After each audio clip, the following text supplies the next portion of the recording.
Allah in the Quran is revealed that I perfected your deen, your way of life, your entire paradigm, and prescribed for you al-Islam. Allah is timeless. He's neither bound by time nor space, and that's also true of al-Islam. And I would say, so therefore, al-Islam and the Quran is contemporary, period. It's the Muslims that need to be reformed and adhere to current times.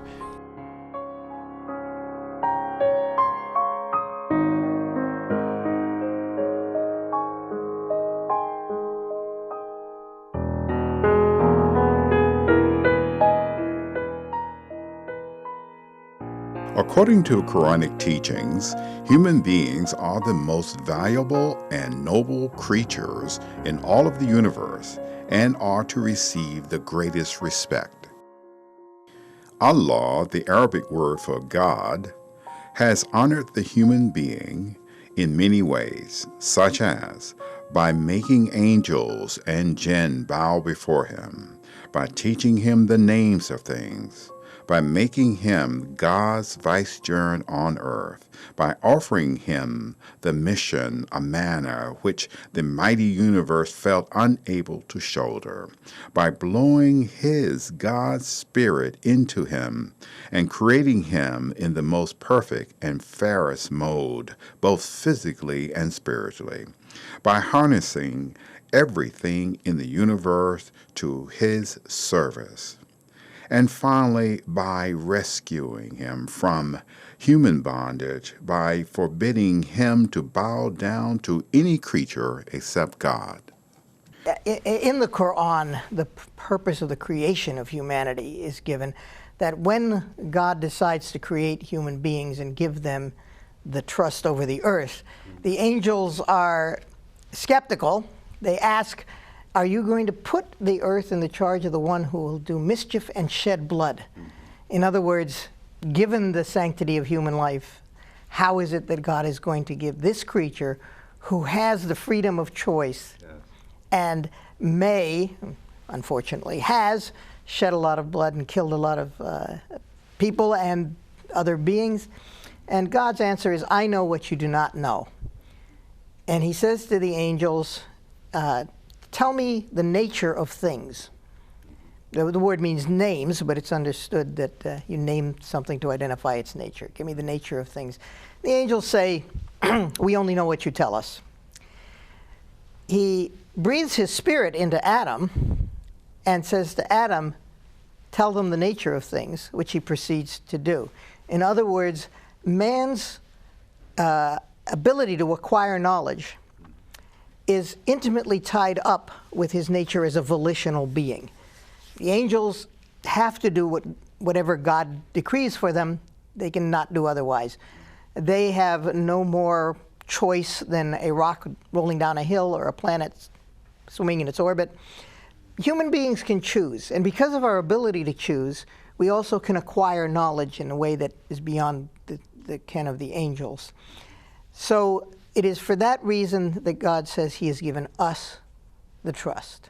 Therefore, from the Quranic perspective, the right of life and respect for human life are the most important and sacred duties of all human beings.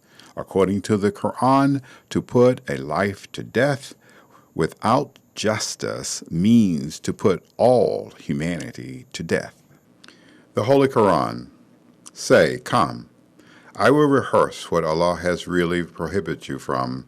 Join not anything as equal with him. Be good to your parents. Kill not your children on plea of want. We provide sustenance for you and for them. Come not near to shameful deeds.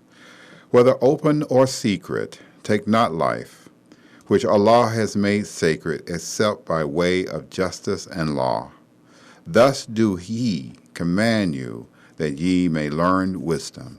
In the same way, the Prophet of Islam said, the greatest sins are to associate anything with God and to kill human beings.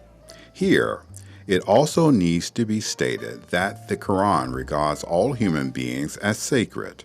In this context, a contemporary Muslim scholar, Maududi, wrote, "In all these verses of the Quran and tradition of the Prophet, the word soul, nafs, has been used in general terms without any distinction, which might have lent itself to the elucidation that the person belonging to one's nation, the citizens of one's country, the people of a particular race or religion should not be killed.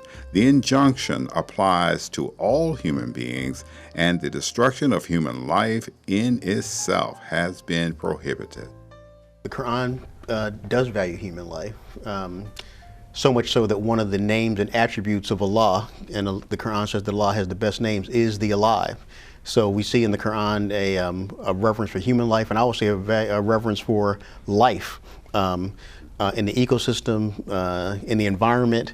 Human beings are asked to look at the creation and see how the creation is sustained and repeats itself. And so I would say for human life and all life, the Quran has a value for valuing life, not just human life. Another Muslim scholar, Abdul Hamid Siddiqui, has made the following observation with regard to the verses mentioned. On close analysis, he says, of these verses of the Holy Quran, we find that human life has been made sacred by God, and its security is therefore the utmost duty of mankind. However, while the Quran stresses the sanctity and dignity of human life, it sees wars between and amongst people as a social reality and urges Muslims to fight against some people. Then it can be asked, is war really a social phenomena? Does Islam give permission to engage in war? Muslim scholars have given different answers to this vital question. Some Muslim scholars describe war as a social anomaly, and other Muslim scholars compared it to a disease of society, a danger that Muslim rulers should avoid. On the other hand, Ibn Khaldun argued, war has existed in society even since creation. The origin of war is the desire of certain human beings to take revenge on others. It is something natural among human beings. No nation and no race is free from it. The human being is forever moved to fight either for his own selfish interests or by such emotional motives as jealousy, anger, or a feeling of divine guilt. Thus, the members of one group or nation, in order to obtain their objectives, combine against others, and the inevitable result was war. I would not say it is necessary. I think that a human can still be a human in the absence of war. But it may be unavoidable, which is not quite the same thing. There may be, in the nature of human society, that war keeps coming up. Because even though, as Muslims, we believe that God has laid out a set of rules by which we can peaceably live together and we can pursue our interests in a positive and constructive manner without stepping on each other's rights or obstructing one another, that when it comes to, when push comes to shove, some people just want what they are not entitled to, or they come to fear what they shouldn't fear, or they come to hate when the hate is not justifiable. The prevailing point of view in Islam is that in order to maintain the sanctity of human life and to preserve the moral life of the world, the Quran gives permission for the use of force in certain conditions. These conditions include oppression, persecution, injustice, and restriction of religious freedom.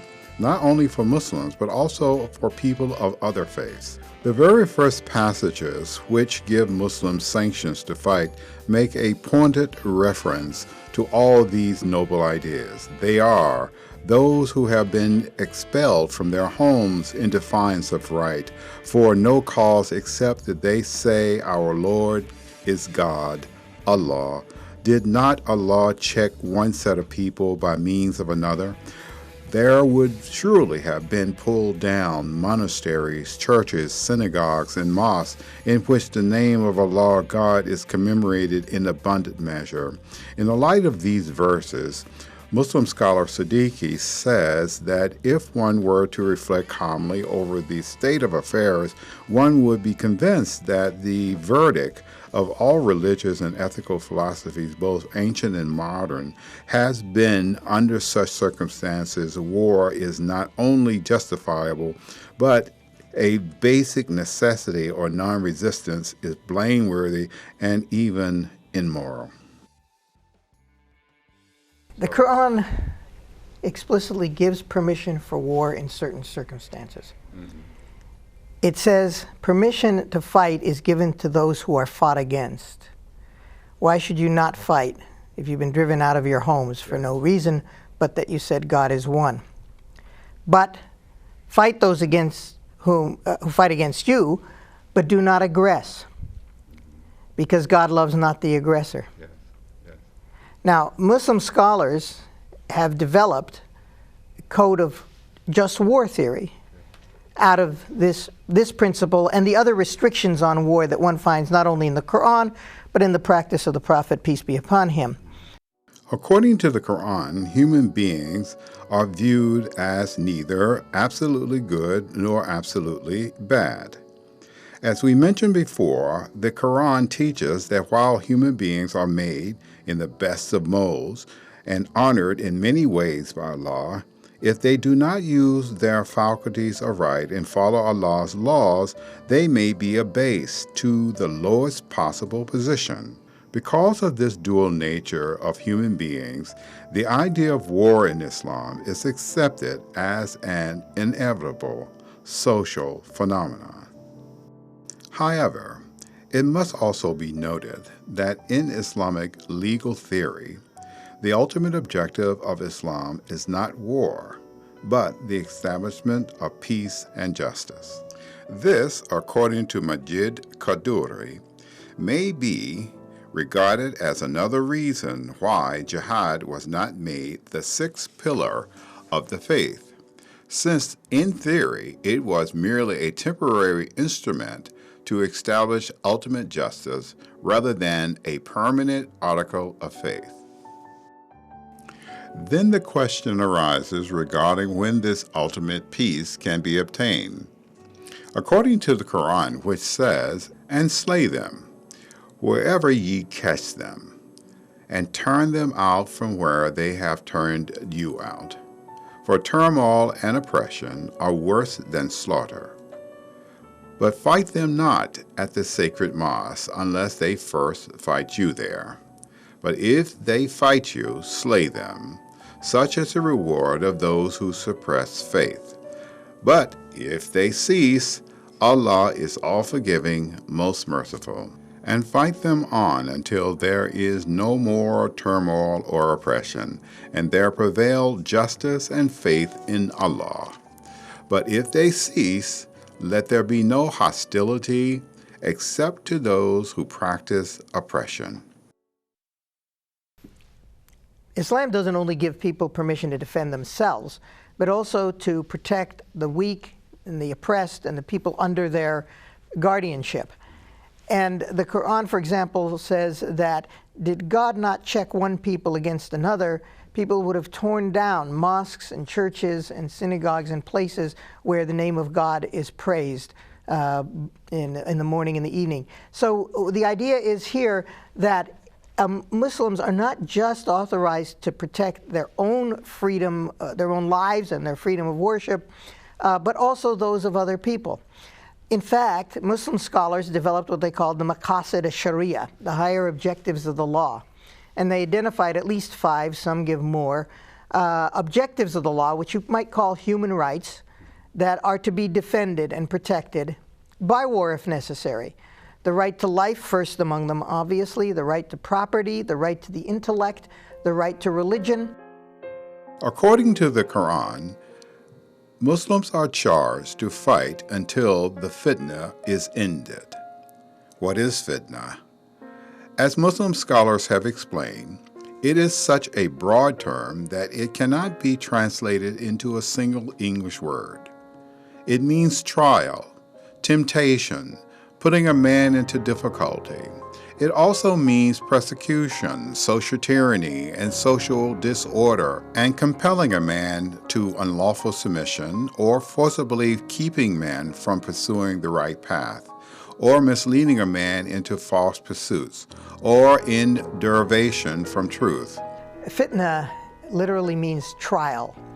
And you can think of it as in the English expression, trials and tribulations. So it can be a trial that has to do with a hardship. It can mean oppression. It can mean turbulence and tumult. And in that sense, it is something that is considered a negative by the Quran. And the avoidance of fitna is something that people will pray for, and is something that Muslims should act to prevent and to alleviate people from the suffering due to fitna. The real aim of the Quran concerning war or fighting is to enjoin positive peace and goodwill, not only towards Muslims, but also towards all people and nations. Islamic scholar Marcel A. Broussard says, Islam stands to defend not only the Muslims, but also persecuted Jews and Christians. The Quran is very clear, and I don't understand how anyone can read it any other way, but that you have permission to defend yourself and you do not have permission to aggress. That is what the plain and simple language of the Quran says. And so when people say otherwise, I am always at a loss to figure out how they come up with it. You can take some other verse out of context and try to spin it and come up with some kind of justification for something or other, but when you take the Quran as a whole, there's no room for error on this. And if there were, all one would have to look is at the practice of the Prophet and to say, how can you justify this given that was the Prophet's interpretation? This kind of armed intervention characteristically corresponds to what 19th century European international law meant by humanitarian intervention. This is a literal case of the assertion of basic human rights, security, guarantee of man's person and property, respect for freedom of thought. Islam's military power was the background and guarantee of this assertion. There are a billion Muslims in the world, and I'm sure there's statistics that will show that that there's a small percentage of people that engage in activities that you might call terrorism, but you can say that about any society. And frankly, here in America, most of the terrorist acts that are created, and as I understand it, the people most often on the FBI list are not Muslims. So I would just say that they're just in error, and they've decided to follow a stereotype and maybe have some other agenda, but it's not anything that's rooted in the Quran or the life of the Prophet Muhammad and the vast majority of those people who call themselves Muslims around the world. In light of this brief evaluation concerning Islamic concept of war and peace, we can conclude that war in Islam is a social phenomenon to protect people from all kinds of oppression, persecution, and injustice, and to maintain peace among the people. However, many factors have influenced the dynamic change in the understanding of jihad in modern times. In addition to some historical developments, the changing economic and political powers of Muslim countries, the changed character of warfare in the atomic age, the condition of Muslim countries under colonialism and neo-colonialism, liberation movements, and the establishment of new nation-states coinciding with the end of colonial era, and the ideas of various Islamic movements and groups have led Muslim thinkers to evaluate the concept of jihad differently from that of the past. Let us consider the views of the new movements to indicate what kinds of changes have taken place in the interpretation of jihad. Modernist views on jihad. Regarding the goals of Islamic modernism, Ali Halal Dusuki writes as follows: "The goal of Islamic modernism was to make Islam relevant and responsive in the context of modern society. Its message was that Muslims can live, engage, and contribute actively in the modern world while remaining faithful to their religion. Its ultimate objective was to provide Muslim societies with an indigenous ideology of development, one that was not copied from the West, but could become the basis of rational modern society." Jihad literally means struggle. And in the Quran, it's used to identify many different kinds of struggle. Not only armed resistance, but also the struggle within one's own self to be good and to suppress the evil temptations or urgings of one's lower animal self. But also, it's used to refer to struggle for evil purposes. It condemns those who engage in jihad against the Prophet and against the community. So the idea that somehow jihad means a holy war is a total fabrication. Jihad means struggle. And if you engage in struggle in jihad, fi sabilillah, struggle in the sake of God, then this means that you are fighting with every bit of your being to do that which is good. The scholars, again, have referred to this as the greater jihad when you're fighting against the evil in your own soul, and as the lesser jihad when you are engaged in a war that must be a just war. It must be for self-defense or to protect the people under your protection or the oppressed. And this is very important, and to do it in a permissible means, not to engage in any kind of activity that God would disapprove of, even though you may say, but it's for a good cause. So the idea that, well, it's for a good cause, so I'm going to waterboard some people. Say, no, it's not enough that it be for a good cause.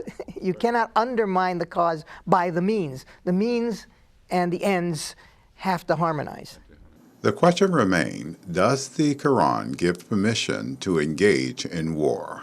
The Quran and the tradition of the Prophet Muhammad do give permission to engage in war if war is being waged against you. In self-defense, the Quran includes the idea of ensuring that there is military capability to deter people from aggressing against you. And the Quran is specific in terms of being in a position to help people who cannot defend themselves. So the Quran does not outline a belief system or a way of life that's pacifist, but it's not aggressive, and it's intended ultimately to affect justice and peace. And I would say further that the Quran says when those people who are being aggressive against you stop, then you should stop as well. Generally speaking, the modernists tried to establish positive links between Islam and modern thought at certain key points, resulting in the interpretation of modern institutions in the moral social orientation of the Quran and the Sunnah of the Prophet. They resisted the extensive use of ijtihad to find solutions to some of the pressing social, political, and economic problems of their time. Muslim scholar named Afghani, for example, a major catalyst for Islamic reformation and change, and the father of Muslim nationalism, stressed that the future strength and survival of the Muslim community was dependent upon the reassertion and the reestablishment of Islamic identity. He argued that Muslim revitalization of a subjugated community could be best achieved by direct, active engagement and a confrontation with the oppressor. Is it permissible to engage in offensive war in order to spread the message of Islam? In the Prophet's time, this was not done, but it was, Islam spread very quickly throughout the world. It was within 100 years or so, you had Islam from Morocco to India. And this caused the chroniclers of the time, some of them, to begin to believe that this was a kind of manifest destiny. I offend some people when I use that term because they think it should only apply to the United States. But the fact is that they thought it was a manifest destiny. They thought that God meant that Islam is supposed to spread all over the world. And therefore, some of the scholars began to justify offensive wars for this purpose. Others have said, no, that's not what the Quran says, that's not what the Prophet did. Our limitation is going to be defensively. However, it was at this time, too, that they began to develop terms like the house of war, the house of peace, and the house of treaties. And so they began to see the whole world, as you can classify any non-Muslim power, as, all the Muslim powers were the house of peace. The house of war were those that were in active warfare against the Muslims. And then there was also the house of treaties, where you would come to someone and they're not Muslim, but they say, look, we don't want to fight. We're not aggressive against you. And so you would make a treaty, and the treaty would specify the terms of the peace, and that would also become part of the house of peace. Afghani's legacy was continued by his disciples, Muhammad Abdullah and Rashid Rida. Abdullah was convinced that the transformation of Muslim society required both a reinterpretation of Islam and its implementation among Egyptian people through national educational reform. He said, Muslims must shed the dead weight of scholasticism and selectively appropriate what is best in Western civilization. Rejecting the blind following of tradition, Muhammad Abdul called for a new interpretation of Islam which would demonstrate its relevance to thought and life in the modern world.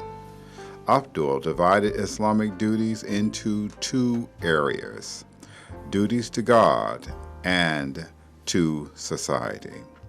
He maintained that while the former, which includes belief and practices such as prayer, fasting, and pilgrimage, are immutable duties to God, the latter, including social obligations codified in criminal, civic, and family law, are open to and subject to change. Thus, modernists asserted that we have to accept whatever new discoveries modern science may make, and to change our interpretation of whatever religious text may appear to conflict with it, understanding it figuratively rather than literally. Modernists began to interpret jihad as only defensive war or self-defense. Why did the modernists interpret jihad in this way?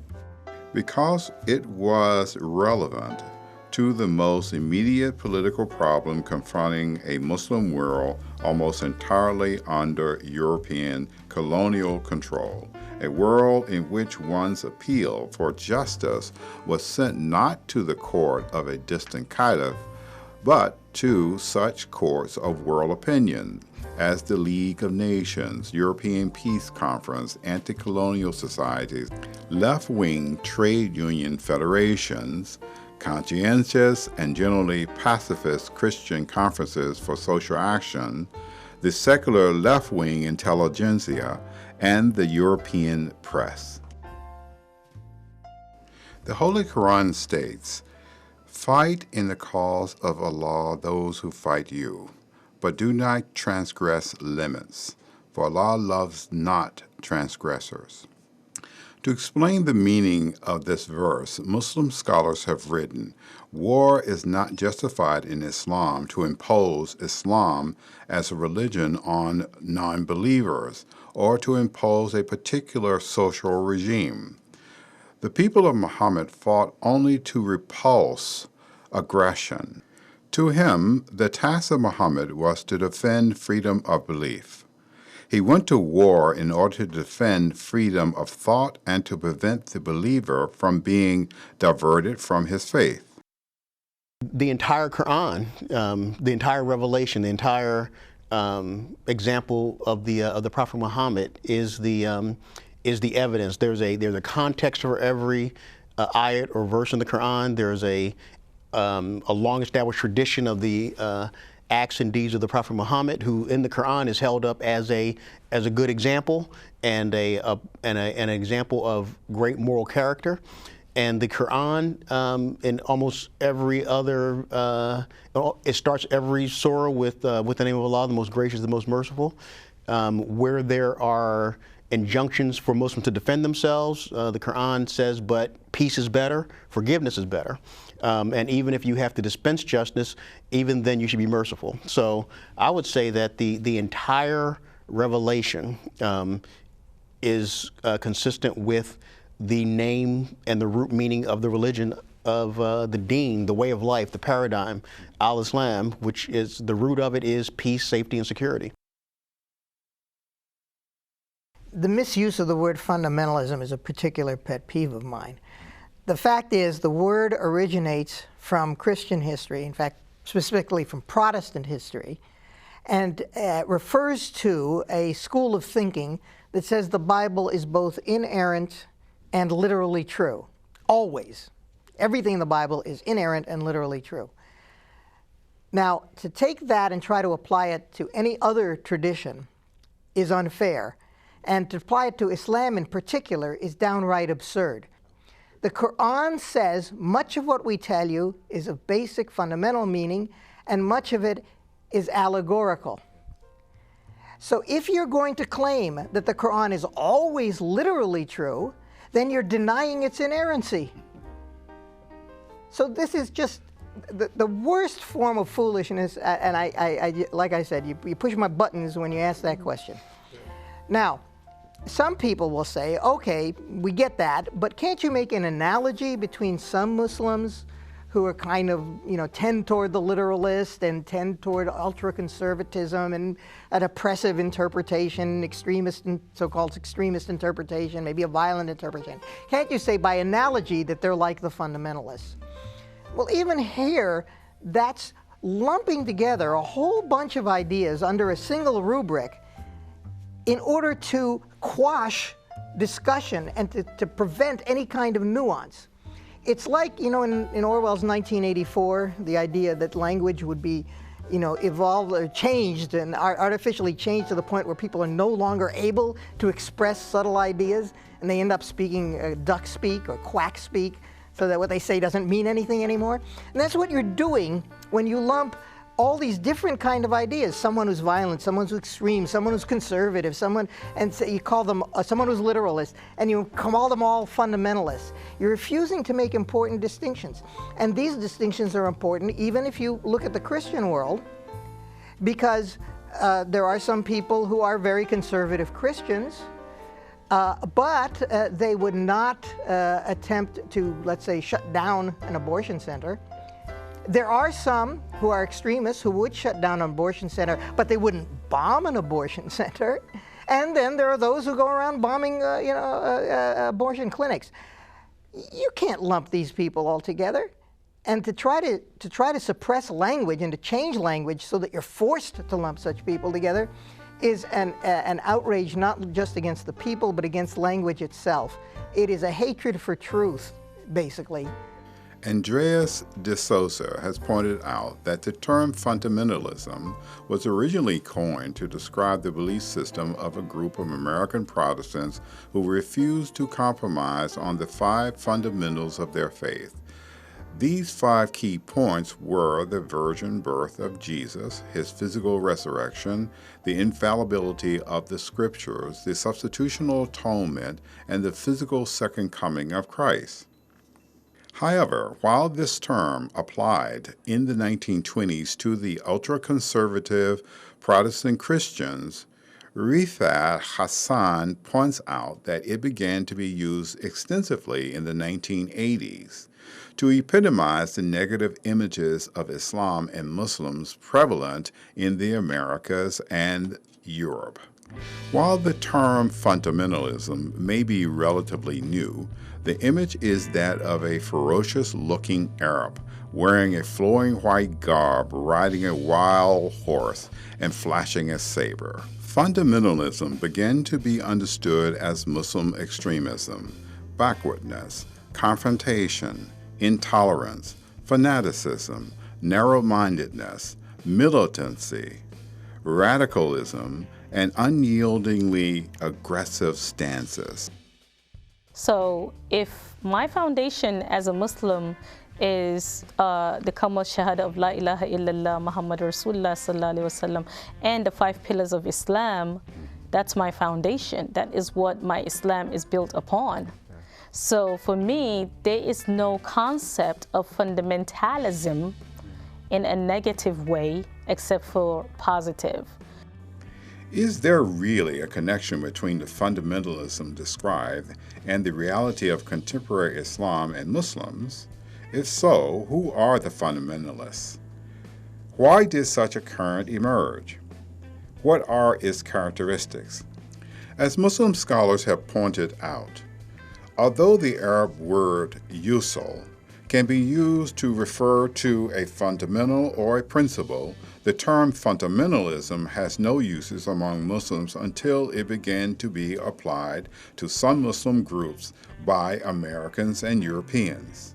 Muslim scholars maintain that if you use it as fundamentals of something, of course here in religion, Muslims would have little or no problem referring to themselves as fundamentalists, since they do, with a very few exceptions, believe in the fundamentals of Islam set forth in the Quran. Indeed, if we use the term Islamic fundamentalism to connote strict adherence to the fundamentals of faith, as Muslim scholars have argued, there is no difficulty in applying them to this section of Muslim population.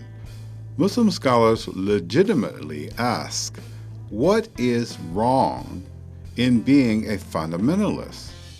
Aren't all religious people supposed to be fundamentalists? As Dr. Ahmaduddin Ahmed has suggested, if we try to apply to Muslims the Christian fundamentalist idea of bringing religious observance and morality to the corner of all activity, we find that for Muslims this has never been a problem. For the very word Islam means submission, the ultimate goal of the believer being to submit all realms of life to God's will, particularly as expressed through the revealed word and its derivations. Thus, also, all Muslims will and must affirm that a return to the fundamentals of their faith is a necessary and good thing. When one says a religion of peace, one shouldn't be misunderstood to be claiming that Islam advocates pacifism. There are some Muslims who say that, by the way, and I don't want to demean their point of view, but I don't agree with it. I don't think, clearly, again, you look at the Prophet, he defended himself repeatedly. Now, there was a long period of time, to be fair, the Muslims did engage in pacifism for a very long period of time, from the time of the first revelation up until sometime after the migration to Medina. Furthermore, they resorted to pacifist tactics, to, I'll say, peaceful resistance on tactical grounds, most notably when the Prophet led the pilgrimage to Mecca at a time that the Quraysh, his polytheistic opponents, still controlled the city. And he ordered his companions to leave their weapons behind, dress in pilgrim garb and go unarmed to the city of Mecca.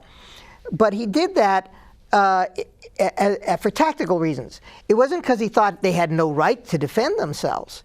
It was because he understood, as so many people do not, unfortunately, that sometimes peaceful resistance is more powerful than armed resistance, because it appeals to the conscience of the other side.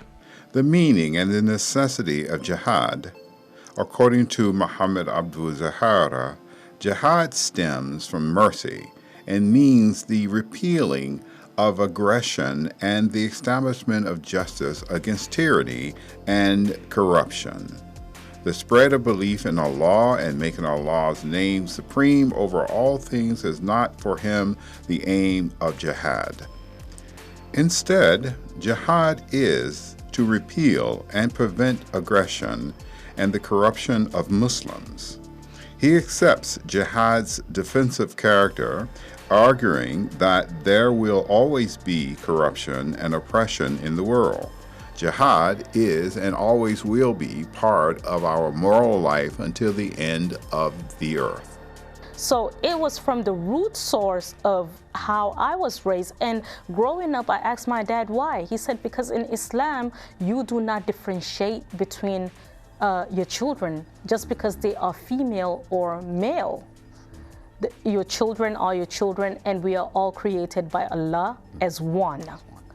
And looking at the verses of the Holy Quran, especially the one that catches up to me right from childhood, is Quran 4 verse 1, where Allah said He initiated us from one soul and created us from one soul. Muslim scholar Abu Zahara emphasizes that God created human beings with an inclination towards good and bad. Good and evil are always at strife with the individual and in society. In this strife and struggle, jihad is necessary to defend the right and to prevent aggression from the wicked. He writes, without jihad, oppression would prevail and evil would be victorious. The whole world will be covered in sin. His idea about the necessity of jihad, in fact, were laid down in the Quranic verse and the Hadith. In the Hadith, the Prophet said, jihad will continue until the end of time, to the end of judgment. And in the Quranic verse, did not Allah check one set of people by means of another? There will surely have been pulled down monasteries, churches, synagogues, and mosques, in which the name of Allah is commemorated in abundant measure. Abu Zahara writes, the dispute between good and evil undoubtedly necessitates killing and fighting among communities and even between states. This is natural. If I have an intention of doing something terrible, of saying something bad, of being unkind, I would have to struggle with myself not to do that for the sake of Allah. Now, if I go ahead and do it, that is not jihad. And I claim to do it for Allah's sake, that's not jihad, because there's no oppression in Islam. Jihad as a defensive war. Abu Zahara argues that for a majority of Muslim jurists, the motive underlying a war against unbelievers was to repulse aggression. War was conducted only when transgression took place as defined in the Quran. Therefore, nobody is to be killed for his disbelief. To him, the Prophet Muhammad did not fight people, but fought only against those who transgressed.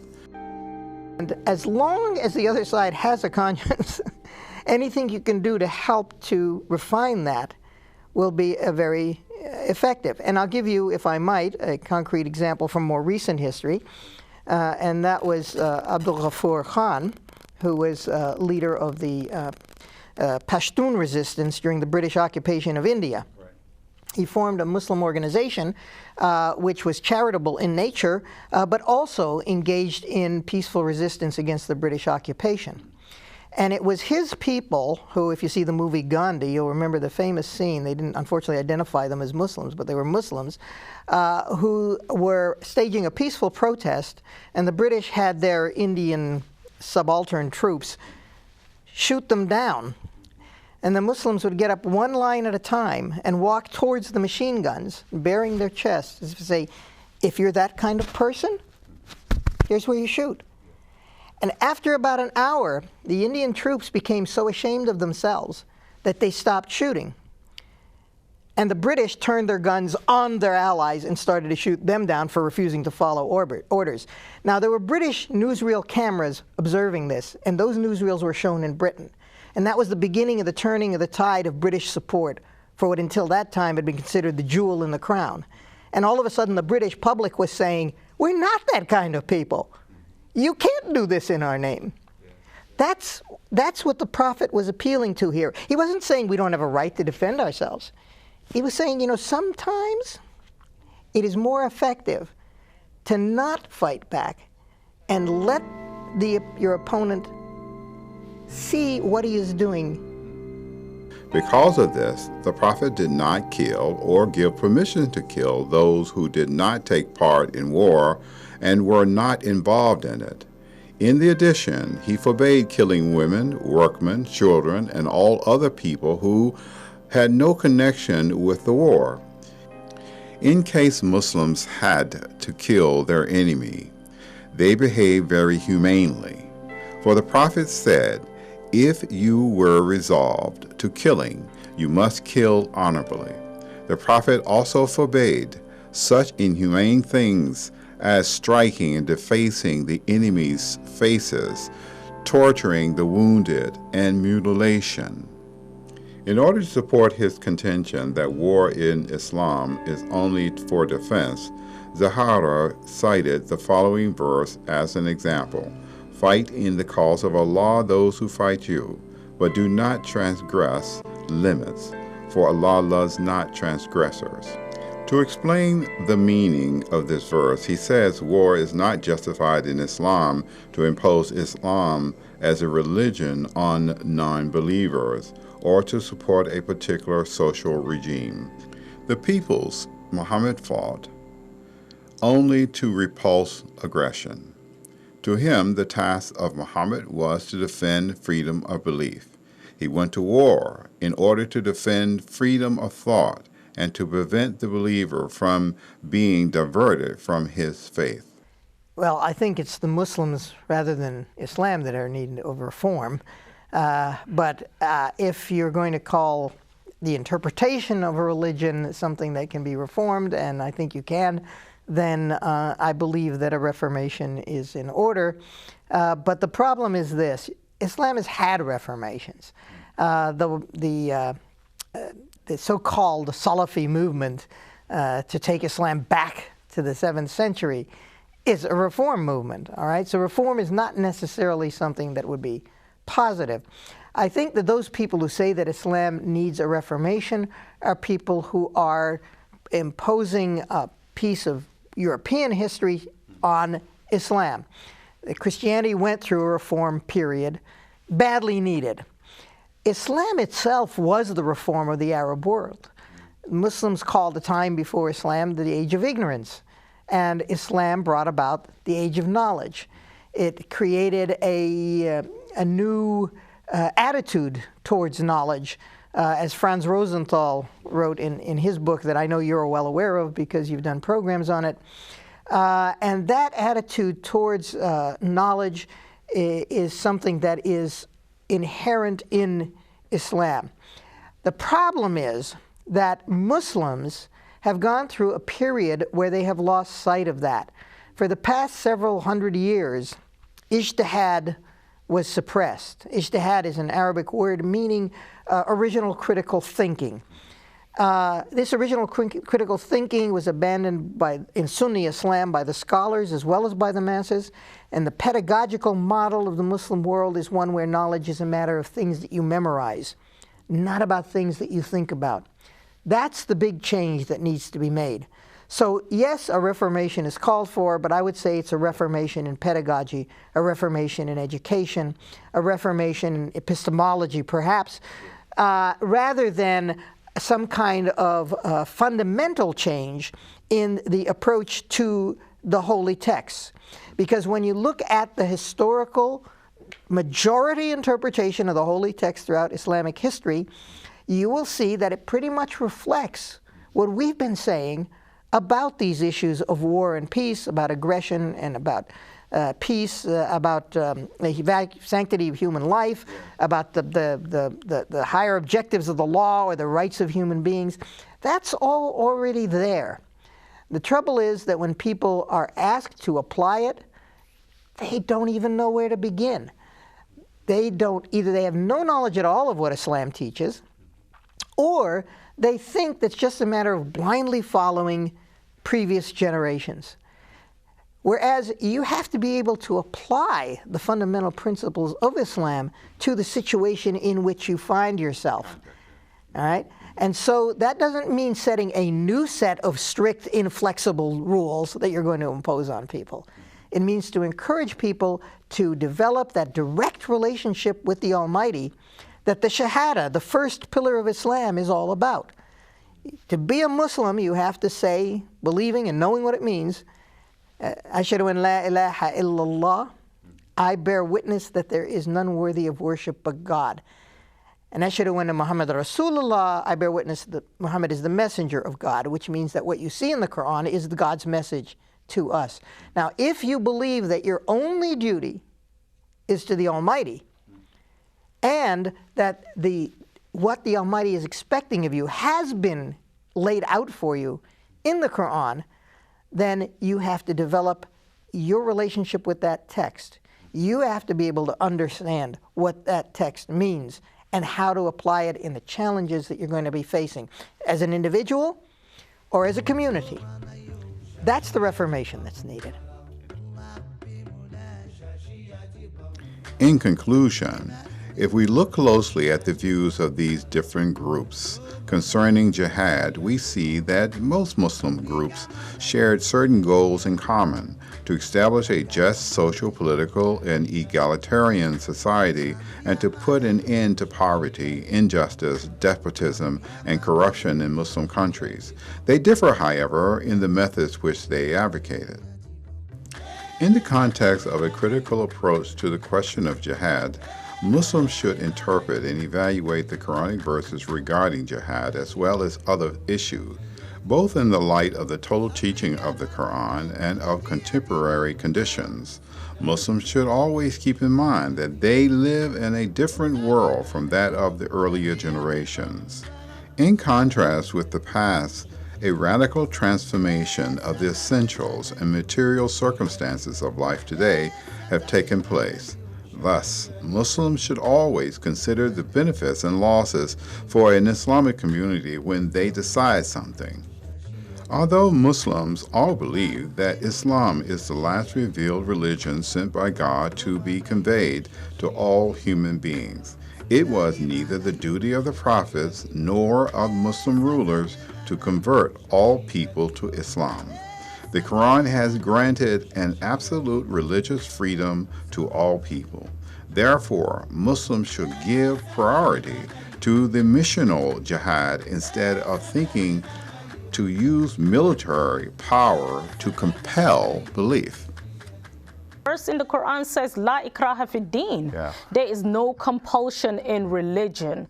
There is no compulsion whatsoever. It says, Qul ya ayyuhal kafirun, la abudu ma ta'budun, wala antum abuduna ma abud, wala ana abuduna ma abatun, wala antum abuduna ma abud, lakum dinukum waliya din. Which says, O you who believe, I do not worship what you worship, nor do you worship what I worship, and I shall never worship what you worship, nor shall you ever worship what I worship. Unto you your religion, and unto me my religion. Allah made it clear. It is important to remember that Muslims live in a pluralistic world. Therefore, they are to take into consideration the circumstances and conditions of this world. As many scholars have said, instead of seeing the non-Islamic world as a world of war, they should see it as a world of opportunity for Muslims to cooperate with non-Muslims in good works of many kinds. In fact, this is the imperative of the Quran for Muslims. A lot of people ask me, especially my Christian friends, and they're like, Hafsa, you are so different. How come you do not discriminate? How come you have friends of all races, you have friends of all creed? You don't even look at, how a person is. I said, because I respect you. And when you do something, I can tolerate it. So the key word here is respect and tolerate. Positive tolerance and respect. And then getting to know that other person, the other side. Getting to be educated, open mind. Let's all have an open mind. And then, everything will just fall into place. Instead of seizing property and expecting taxes from non-believers, conditions not possible in the modern world, Muslims should instead work hard to produce and support their political systems with their own resources. In addition, Muslims should re-examine some important topics regarding the concepts of jihad, such as the reasons for jihad, the military power of Muslims, the use of sophisticated weapons, religious freedom, and Muslims' relations with non-Muslims. More importantly, in decision-making, Muslims should always consider the benefits and losses for the Muslim countries as a whole, keeping in mind their social, economic, and political conditions. When America follows its principles, I think they, in a lot of ways, mirror what's in the Quran. Americans are peaceful people, but Americans go to war. And Americans defend those who can't defend themselves. And when people commit war crimes, then they are punished under America's laws. It's really no different, and that may seem a little strange to say it that way, but it's no different for Muslims in the Quran if they've found themselves in that context. I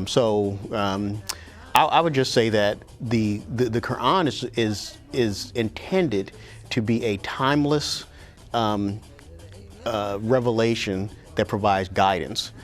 So Muslims, wherever they find themselves, should always consider and I talk about this, time, place, circumstance, the context of the situation. It's no different than every ayat or verse in the Quran. Every verse or ayat that was revealed in the Quran was revealed within a specific context. And to understand the overarching meaning and the lesson of that revelation, you need to understand that context and then apply it to your context. That was understood by the Prophet Muhammad. That was understood by what came to be known as the rightly guided caliphs, and that tends to be understood by those who were identified as reformers of the deen throughout Islamic history, and it's really no difference now. I would say that for Muslims, not just here, but generally, I believe that there's an overarching message in the Quran that Muslims are supposed to organize themselves to be the balanced, justly balanced community, so that they are a witness over the people, and the Prophet, meaning the Prophet Muhammad, the Quran, kind of the Prophet in a kind of a spiritual way, and Allah eternally and somewhat literally is a witness over what the Muslims are doing. And the Muslims are supposed to be acting in a way that is so just and so overwhelmingly informed and progressive that other people are supposed to say what position are the Muslims taking, because that's the position we should probably take. Those are the people that are standing on what Allah has revealed and are following in the footsteps of the Prophet Muhammad, because even the Prophet Muhammad's detractors could not and did not question his character. And that really is one of the standards that the Muslims, I believe, should follow, is to be in a position that in every position they find themselves, they're following the Quran and the Sunnah of the Prophet, their character in that contemporary time is not questioned. That's part of the Sunnah, and for me anyway, one of the major parts of the Sunnah, or the example of the Prophet Muhammad and the overarching message of the Quran.